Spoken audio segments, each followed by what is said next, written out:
तो हेलो दोस्तों, आज हम बात करेंगे the last man of earth series के सीजन 2 एपिसोड 1 एंड 2 के बारे में।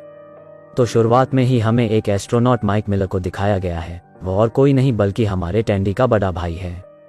दूसरी तरफ हम शहर के चारों ओर एक विशाल लड़ाकू विमान को आते हुए देख सकते हैं, जबकि वह एक सुपरमार्केट में एक शॉपिंग कार्ट को टकराते हुए रुकता है। बाद में कैरल सुपरमार्केट की तरफ बढ़ने लगती है और दरवाजे पर कांच को बंदूक से शूट करके शॉपिंग करने अंदर जाती है, जबकि विमान में हमारे फिलिप भैया उर्फ टैंडी को हम देख सकते हैं।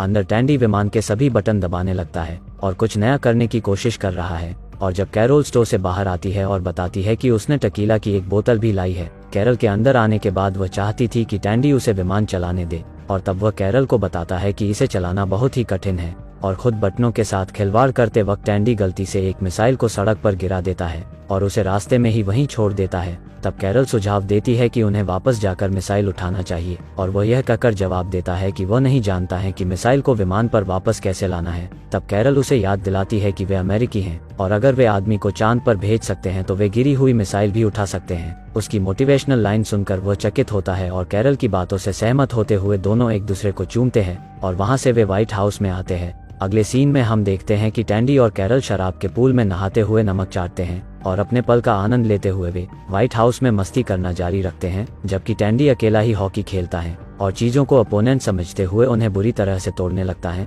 कई बार दोनों बेंजामिन फ्रैंकलिन की मूर्तियों के साथ खेलते हैं, और इतना ही नहीं, यह मजा तब भी जारी रहता है जब वह अपने सभी बॉल फ्रेंड्स के सामने राष्ट्रपति होकर भाषण भी देता है, दोस्तों के सवालों का जवाब देना जैसे कि वे सच में वो उससे पूछ रहे हैं। वह तब एक सवाल का जवाब देता है जो टक्सन में उसके साथ जो हुआ उसके बारे में उल्लेख करता है। हालांकि टैंडी का जवाब यह है कि टक्सन में उसकी पहले भी चलती थी और आज भी चलती है, और आगे भी कई सवाल फ्रेंड्स करते हैं जिनका जवाब वह हमेशा देता रहता है। दूसरी तरफ हम कैरल को देखते हैं जो अलग अलग ड्रेस पहनने की कोशिश कर रही है और खुद से ही बातें करते हुए खुद के साथ मजाक कर रही है। बाद में कैरल और टैंडी बातें करते हैं और दोनों प्यार करने लगते हैं। बाद में टैंडी कैरल के साथ अपने जीवन के बारे में बात करने लगता है कि उन्हें उनका सभी सामान व्हाइट हाउस में लाना चाहिए और इसे ही अपना नया घर बनाना चाहिए। हालांकि कैरल को व्हाइट हाउस में रहना सही नहीं लगता है। तब जल्द ही उनकी बातचीत खत्म हो जाती है और टैंडी न चाहते हुए भी सो जाता है, लेकिन कैरल अभी भी जाग रही है। उसके द्वारा बनाई गई तस्वीरों को देख रही है। टक्सन में जो उस पल की यादों को दिखाती है,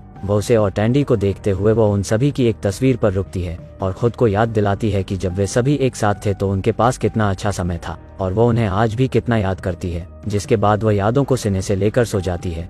अगले सीन में माइक फिर से दिखाई पड़ता है, जबकि वह अंतरिक्ष में अकेला है और महामारी के बाद मानवीय जीवन की तलाश में है, लेकिन दुर्भाग्य से वह किसी को नहीं ढूंढता है और उसके साथ बातचीत करने के लिए उसके नन्हे दोस्त टेरी और नैन्सी नाम वाले दो कीड़े हैं। इसलिए वह उन्हें बताता है कि वह हाथ की लकीरें घिसने जा रहा है। और अगले सीन में टैंडी कैरल को आंखों में पट्टी बांधकर कहीं जाने का प्लान बना रहे हैं, जबकि टैंडी कैरल को उसके पुराने घर में ले जाकर उसे सरप्राइज करता है। एक बार जब वे वहां पहुंचे तो कैरल काफी खुश दिखाई देती है और वो उत्साह से टैंडी को अपना घर दिखाने के लगती है। वह उसे उन सभी कमरों में ले जाती है जब उसकी फैमिली थी। रात में कैरल और टैंडी बिस्तर पर लेटे होते हैं, तब वह उसे गाल पर चूमती है और उसे वहां लाने के लिए दिल से थैंक यू कहती है। जबकि दोनों की बातों में जब टक्सन में फिर से जाने की बात हुई तो उसका खुशी का पल खराब हो गया। वह उसे याद दिलाता है कि उन लोगों ने उसे रेगिस्तान में मरने के लिए छोड़ दिया था, जबकि वो दोनों आज भी टक्सन गए तो वह मुझे मार देंगे, खासकर गंजा फिलिप। पर कैरल उसे समझाती है कि इस बात को 6 महीने बीत चुके हैं और उन लोगों का गुस्सा भी अब तक ठंडा हो गया होगा। लेकिन फिर भी टैंडी फिर से टक्सन जाने के लिए मना करता।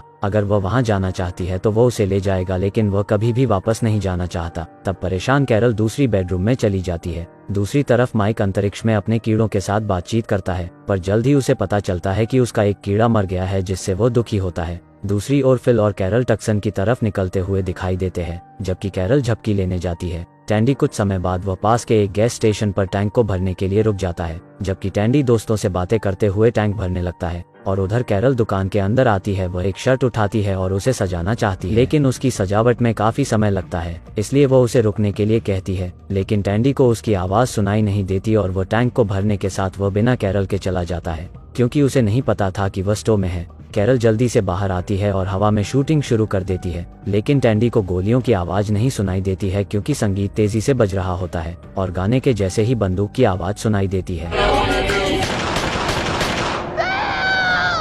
रात में बाद में फिलिप रोड पर बड़े बड़े संकेत को देखते हुए फिलिप कैरल से पूछता है कि क्या वो कुछ खाना पसंद करेगी, पर उसे कोई जवाब नहीं मिलता है, जिस कारण वह रुक जाता है और उसे देखने जाता है, लेकिन यह देखकर चौंक गया कि कैरल वहाँ नहीं है।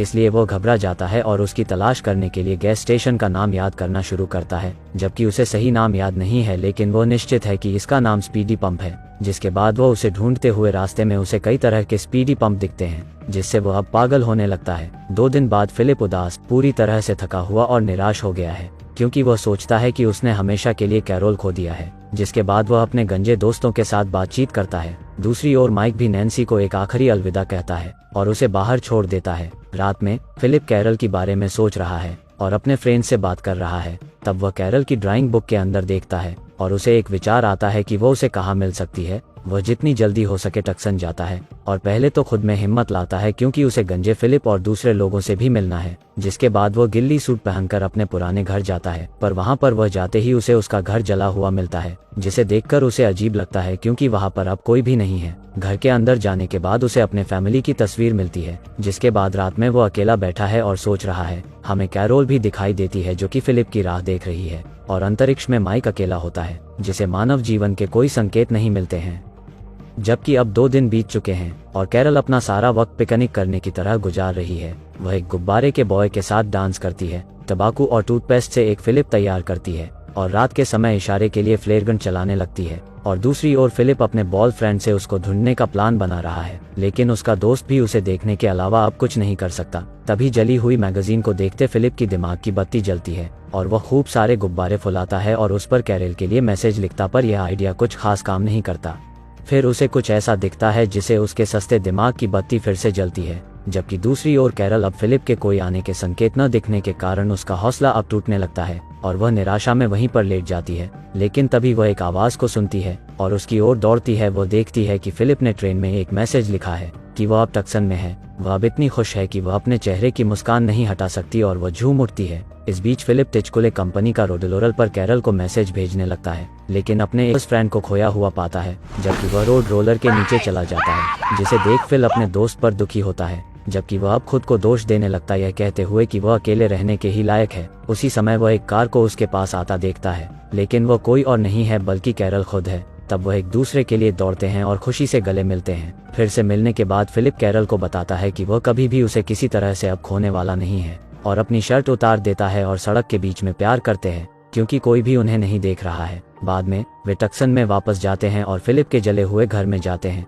कैरल मानना है कि उनके दोस्त उनके लिए एक लेटर को छोड़े बिना नहीं जा सकते। तब फिलिप उसे देखकर पता लगा सकता है कि वह उन्हें कितना देखना चाहती थी। तब वह बताती है कि वह दोनों जब स्पीडी पंप पर बिछड़ गए थे तो कैरल ने मान लिया था कि उसे लगा कि फिल ने उसे छोड़ दिया है, लेकिन वह जवाब देता है कि वह अब एक बेहतर आदमी के रूप में बदल गया है। जिसके बाद चड्डी उतारकर फिलिप शैंपेन की बोतल खोलते समय उसे उनके ग्रुप द्वारा लिखा हुआ लेटर मिलता है, जिसमें मेलिसा ने लिखा है कि वह अब मालबू के लिए निकल गए हैं, जबकि कैरल का वह तहे दिल से हमेशा स्वागत करते हैं, लेकिन टैंडी को वह हरगिज वहां आने नहीं देने वाले हैं क्योंकि वह उसे नहीं चाहते हैं। तब अचानक कैरल के आने से वह डर जाता है, जबकि कैरल उसे अकेले नहीं पीने देने वाली है और वह एक बार फिर मिलने का सेलिब्रेशन मनाते हैं, जिस कारण फिलिप वह लेटर चुपके से अपने अंडरवियर में डाल देता है। रात में फिर से वह लेटर को पढ़ता है, जिसमें यह भी लिखा है कि टैंडी कभी भी नहीं बदलने वाला है, जिस कारण वो गुस्से में अब वह मालबू की तरफ निकल पड़ता है, जबकि वो गुस्से में कहता है कि मालबू भी अब उनके लिए सही नहीं है, जिसमें अब वह गंजे फिलिप को मारकर अपनी जगह फिर से हासिल करने वाला है। तभी गंजा फिलिप कार की ऊपर से आता है और उसका गला दबाकर उसे मालबू से दूर रहने के लिए कहता है।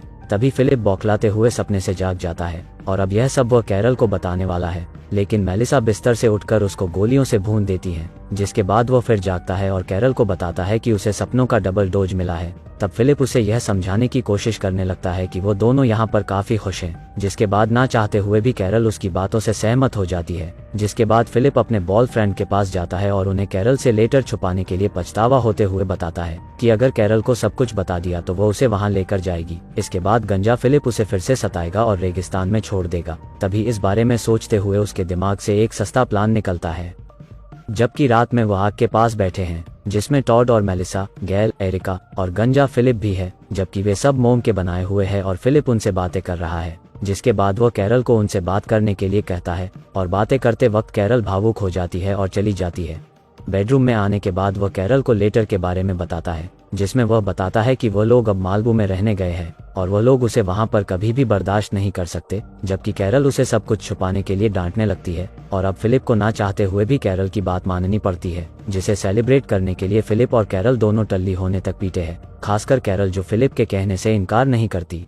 रात का हैंगओवर उतरते समय कैरल देखती है कि वो लॉस एंजलिस की तरफ बढ़ रहे हैं, जिस कारण वो तुरंत फिलिप से मिलने जाती है और उसे पता चलता है कि वो कैलिफोर्निया के बीच पर कुछ समय के लिए टाइम स्पेंड करेंगे। पर वहां पर जाने के बाद उन्हें विशाल मछलियां बाहर की ओर मरी हुई दिखाई पड़ती हैं, जिससे फिलिप निराश हो जाता है, जबकि वह कैरल को दुनिया की किसी भी जगह पर ले जाने के लिए तैयार है। लेकिन कैरल सिर्फ अपने दोस्तों के साथ एक बार फिर से रहना चाहती है और अब फिलिप को ना चाहते हुए भी मालिबू में जाना पड़ता है, जिसके बाद दोनों जाते ही उनकी जासूसी करने के लिए गिल्ली सूट पहनकर ग्रुप को देखने लगते हैं, जबकि सब लोग गाना गाते हुए मस्ती कर रहे हैं। पर वो दोनों एक नए आदमी को देखते हुए हैरान है कि यह अब कौन है, और कैरल जल्दी से जाने का फैसला करती है और फिलिप को रिलैक्स रहने को कहती है, जबकि कैरल उससे वादा करती है कि वो सब संभाल लेगी। कैरल जैसे ही अचानक वहां पर प्रकट होती है, तब डरकर नया आदमी गॉर्डन, जिसे दिल दौरा पड़ने से वही गिर जाता है, जबकि सब लोग उसे जगाने की कोशिश करते हैं और फिलिप यह सब सदमे में देख रहा है।